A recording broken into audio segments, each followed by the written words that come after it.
Well, we are tracking the potential here of seeing some more active weather as we head on into the afternoon. Right now, though, satellite radar remaining relatively quiet. We are watching one cell that popped up over Livingston County. I do think that will have a hard time moving on in here. That was just recently developed because of the lakefront boundary there. But we are watching this carefully. We do have a lot of potential here with this system. But you'll notice, if you know anyone up in the northern portion of New York over towards New Hampshire and Maine, they're getting walloped with severe weather, thunderstorms, and flash flood warnings the same. Right now, though, like I mentioned, we are quiet, but we're still underneath a first alert weather day for the severe storm risk later on this afternoon. Any storms that do develop, well, they'll have some damaging winds possibly within them. We're also going to be dealing with some small hail potentially as well. But I want to say this right up front. Severe weather is not a guarantee. I've been saying that for the past couple days. We have all the factors. We have all the variables. Will they come together?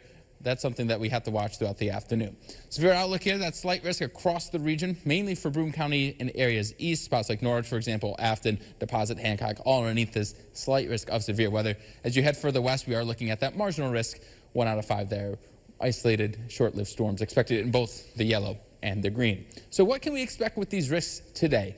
Well, good news is no tornadoes, no flooding, hail, large hail at least, not expected to be any significant issues. But the strong winds, we put that at moderate risk here because of the threat there with the wind gusts getting up to over 58 miles an hour. Keeping a close eye on that and watching these storms develop. But right now, this is one of our shorter-term models, and it is showing things bubbling up around 2 o'clock in the afternoon.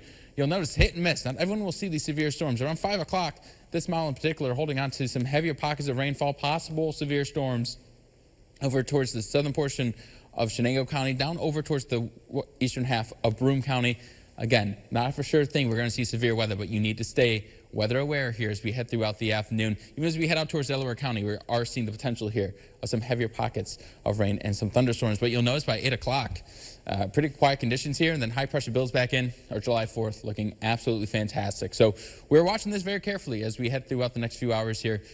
The amount of moisture in the air, that's what's going to determine if we see anything here. You notice this model's dragging in some moisture from over the lake. Temperature-wise, we're looking at highs in the mid to upper 70s, some low 80s. As we head into the overnight period, these temperatures will drop. We're going to get nice, refreshing temperatures here. I don't think we'll get down to 46. I do not think that. Low 50s to mid 50s completely by.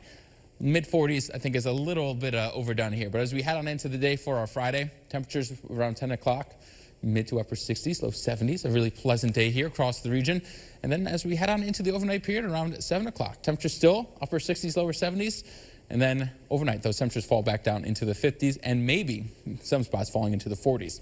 4th of July forecast. Yeah, mostly sunny, comfortable conditions. So after what should be an active afternoon today, we're looking at a pretty quiet stretch of weather for Independence Day. 74, mostly sunny skies. A nice day on Saturday, 83, 88 on Sunday with some increasing humidity. And then on Monday, we are tracking some showers and storms as a cold front moving on across the region.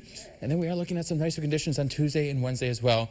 Highs in the lower 80s. So after today's looking rather nice, but we are keeping a close eye on the skies as we head on into the next couple of hours.